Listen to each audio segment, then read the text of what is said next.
In LA this week. Soon, LA sports fans won't have to go all the way to Carson to witness professional soccer. I'm Gil Reyes at the future home of LA's newest soccer franchise here in Exposition Park. I'll have that story next. A plan to make riding the bus more comfortable on hot summer days is made in the shade. The story coming up. I'm Anna Marcos. A celebration at City Hall as city leaders declare Kobe Bryant Day. More on that coming up.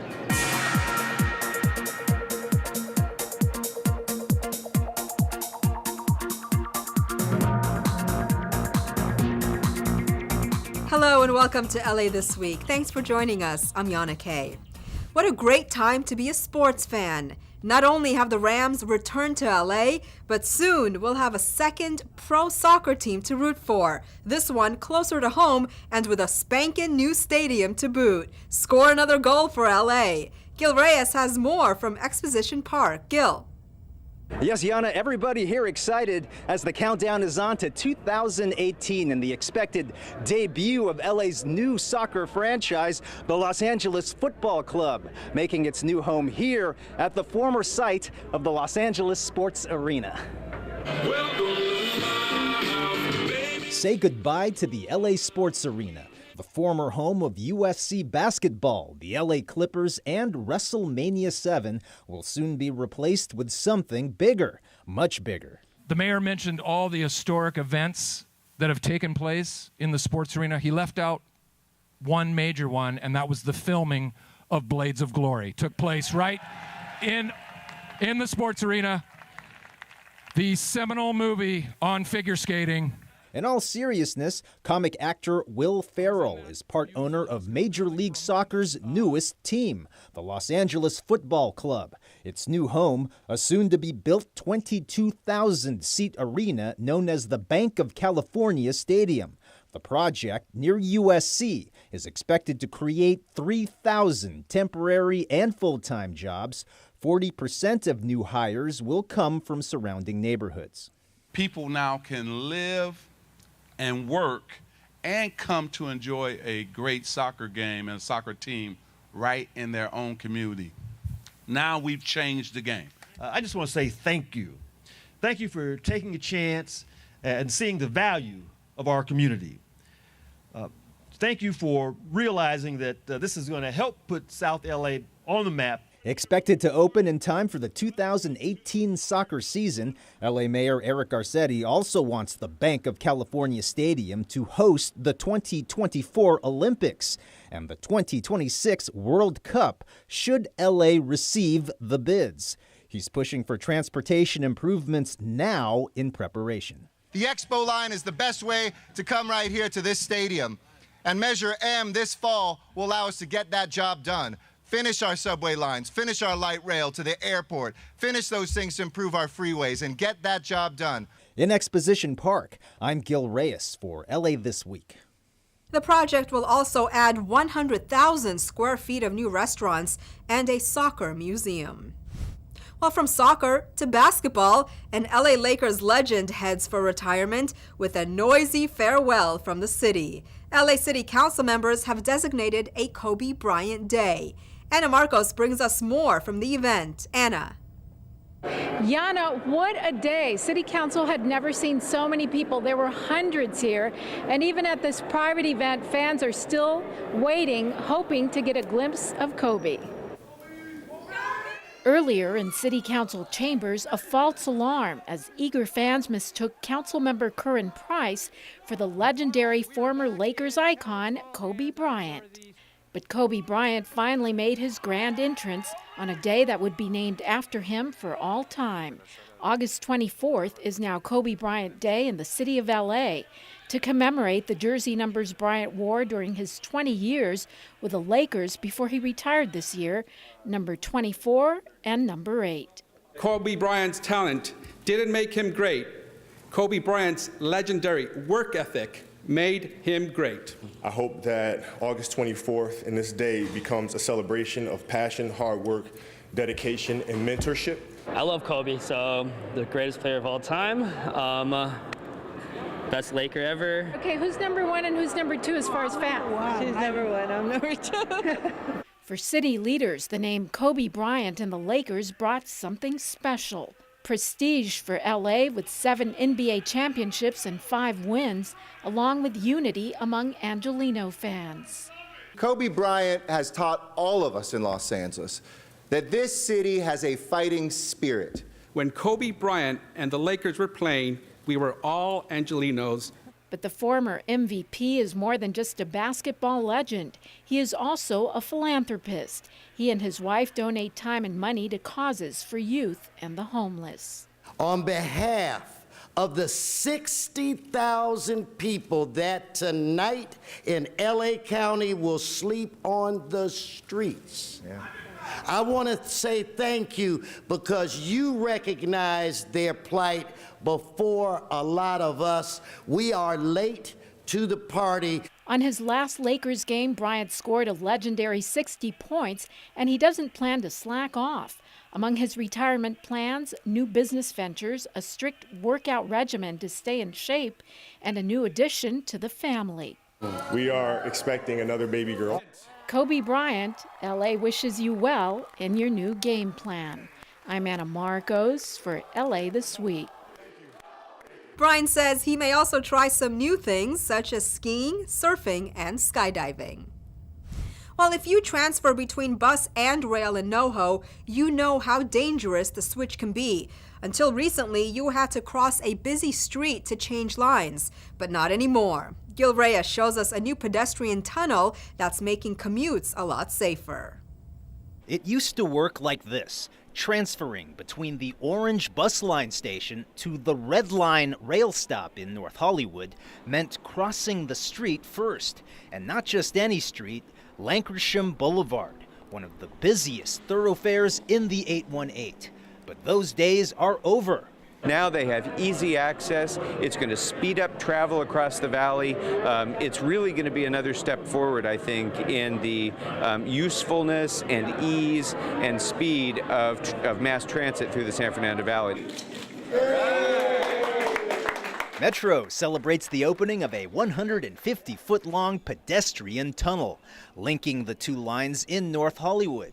The underground walkway is expected to shave minutes from your commute. It took 2 years to build and cost $22 million. When you go to the voters and you say, we want you to tax yourselves to invest in your own communities, you take a risk because you don't know, will they open? Will they be successful? Will they be on time and on budget?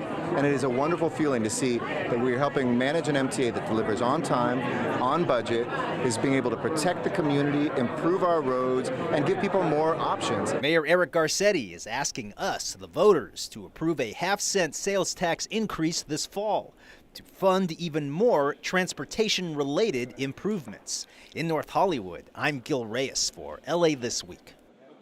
If approved, your tax dollars could help build some 40 projects over 40 years, including a rail tunnel through the Sepulveda Pass linking the valley to the west side.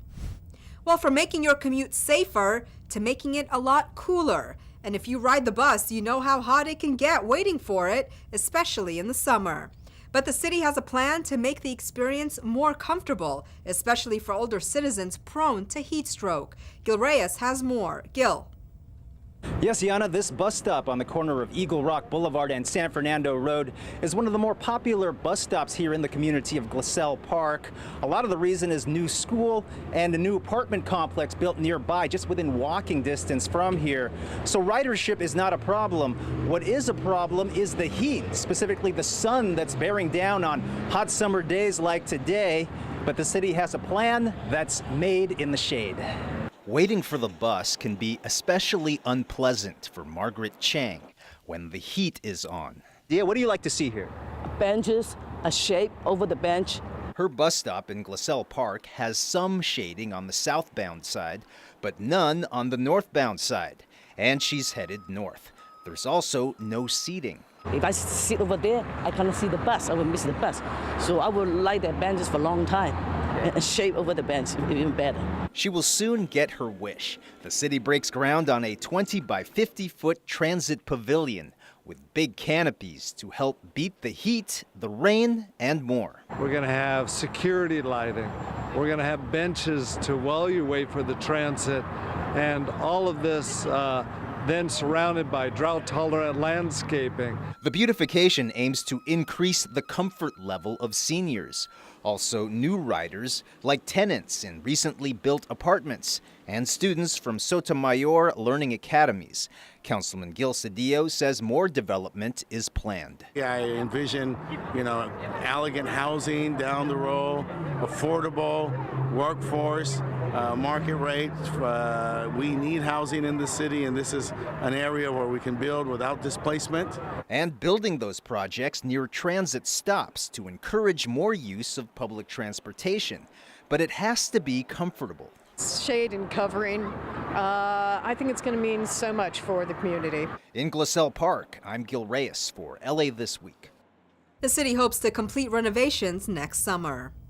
Turning now to LA World Airport's own modernization program at LAX. It's a multi-billion-dollar windfall for LA, and you just might have a chance to cash in if you're a small business. Anna Marcos tells us about LAWA's unique offer to small business owners. Inclusion is the name of the game as LA World Airports launches its $5.5 billion modernization program, one of the largest construction projects in LA history. And LAWA leaders want every small business owner in LA to get a piece of the pie.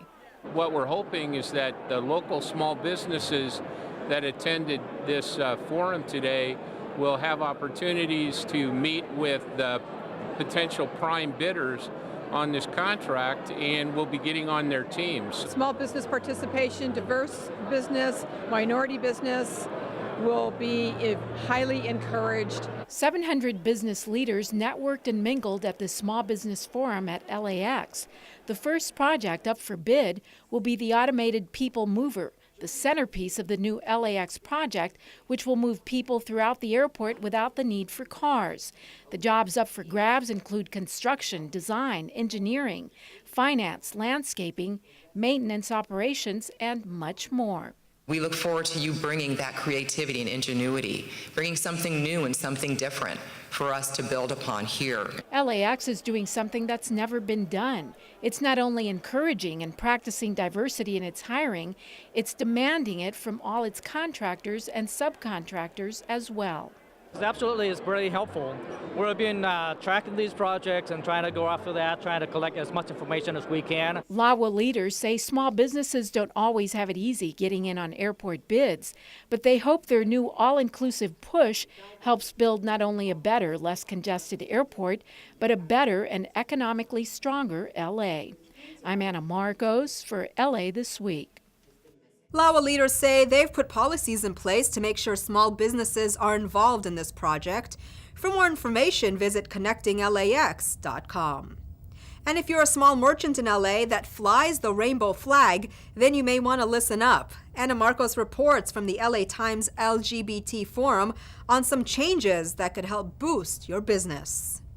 If you're gay or lesbian, there's probably never been a better climate to start a business in LA.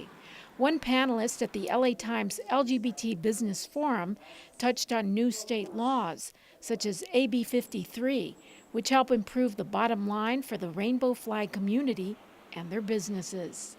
The insurance companies in the state of California report in their minority spend how much is going to LGBT businesses, and that has taken the numbers from 6 figures to 7 figures. Sometimes it's always about gay pride, and that's all great, but let's talk about the power of our purse in this community and how we are a driver of the economy. Councilmember Mitch O'Farrell talked about his Open for Business initiative, which will help lower permit fees for small businesses, speed up the process for merchants to renew their permits, and offer case management services for small business. In Los Angeles, 3/4 of employees work at small businesses. So why on earth aren't we prioritizing that? Because that's our economy. That's the backbone of our economy. Under state law, you can even get certified as an LGBT business. I'm Anna Marcos for LA This Week. An agreement years in the making has finally been reached between LAX and residents who live near the airport. Another major corridor in LA gets the beauty treatment, and some kids in Sylmar have some fun with LAPD officers while learning important life lessons. All these stories in Citybeat. The City of Los Angeles and a group representing residents who live near LAX have reached an agreement that will put an end to lawsuits and disputes over a proposal to move the North Airfield runways 260 feet closer to residential neighborhoods. The agreement will require that alternative safety measures be taken before airport officials can consider relocating the runways. The agreement will allow major modernization projects at Los Angeles International Airport to continue, including a people mover and a rental car center. Officials said this ends a long war between residents and LAX. Today we're at a day where there is peace and the significant promise of progress ahead. Nearly 100 community members came out recently to help beautify Western Avenue as part of Mayor Eric Garcetti's Great Streets initiative. Volunteers painted 6 new murals, picked up trash, and pruned landscaping. City officials said the cleanup and artwork will not only benefit local residents, but all LA residents. As they're driving home, sometimes in traffic, unfortunately, they can see the beautiful artworks on the walls, the beautiful quotes from our philosophers, from thinkers, great thinkers. So we could at least add a little bit of sunshine in their drives. The annual LAPD baseball swing-a-thon kicked into high gear recently, bringing together kids in Sylmar and LAPD officers for a friendly game of baseball and other fun activities. Officials say the event promotes a positive lifestyle, physical fitness, sports, and teamwork. The swing-a-thon includes a baseball skills clinic given by the law enforcement teams, a rock climbing wall, extreme obstacle courses, and rap contests for big prizes. Kids also recited the Just Say No pledge, a promise to say no to drugs, gangs, crime, and bullying. Officers help out a lot in the community, and then they give them really good advice to grow up, no drugs, no crime, no bullying, and all that, and then they need to learn. So it's very positive for every kid, especially mine. And as you just saw, baseball is a great American tradition that brings communities and families together. Spending time playing catch and hitting baseballs with your kids creates lifelong memories. But if you're in the military, you know how fleeting those times can be, specifically when duty calls. But the LA Dodgers are helping to make the grief of military deployments a bit easier. Gil Reyes explains. Throughout its history, baseball has forged bonds between fathers and sons.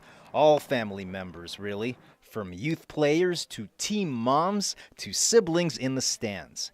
But for military families, deployment separates and rains out those cherished moments when everyone's together. When I served in the Gulf War, it was rough out there.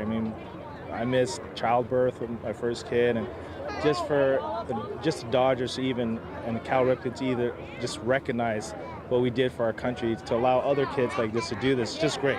The Cal Ripken Senior Foundation offers this free baseball clinic to 175 kids whose parents serve or have served in the U.S. military. Some of the kids don't have dads around to teach them how to hit, throw, and field because they're on duty. So, LA Dodgers players like J.P. Howell and Bud Norris fill in to help out for a day at the Dodgers Youth Dream Field at Belvedere Park in East Los Angeles. This is what we do with the foundation, is giving kids opportunities they may not otherwise have. And one of our focuses, along with the MLB Players Trust, is focusing on the military youth and really getting them involved. Seems like a no-brainer, right? This is, after all, America's favorite pastime, so why not give back to the military men and women and their families who help make America so great? Today, this is what it's all about. Absolutely. My father, my grandfather served, and knowing what that meant to me and to my upbringing and childhood, and to know what our servicemen and servicewomen today are just so important in our livelihood, and we can't thank them enough. Words are not enough to get back to their kids and to see them out here too, and a couple of handshakes. It's really worthwhile, and just makes everybody feel good. Some servicemen lucky enough to be in attendance expressed their gratitude for this free training seminar for their kids. It's a really special thing. I'd really like to thank the Dodgers for putting this event together. It's a great way, for military families to feel appreciated, while spending some family fun time. At the Dodgers Youth Dream Field at Belvedere Park, I'm Gil Reyes for LA This Week. All 175 kids also walked home with free t-shirts, baseballs, and gloves. While growing up in a disadvantaged neighborhood can be tough, many times kids get caught up in a vicious cycle of violence and crime with no way out. But one program is hoping to change that by getting young people in East LA on the right side of the law. Anna Marcos has more on a summer youth employment program at the LAPD's Hollenbeck Division. How do you explain the shooting death of a 14-year-old boy by police, even if justified, to a group of young people from the projects? Well, how about hiring some of them for the summer and letting them hang out and work side by side with the cops? We want to give them some work experience. We want to continue to build relationships with the youth of the community. This is the new summer youth employment program at the LAPD's Hollenbeck Division.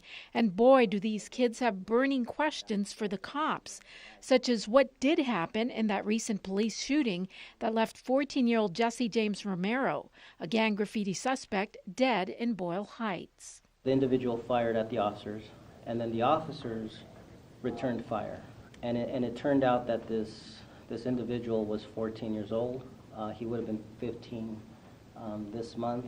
The 32 kids in the program learn what police go through in making split-second, life-and-death decisions every day. In the meantime, they earn their pay doing everything from washing cars to filing paperwork.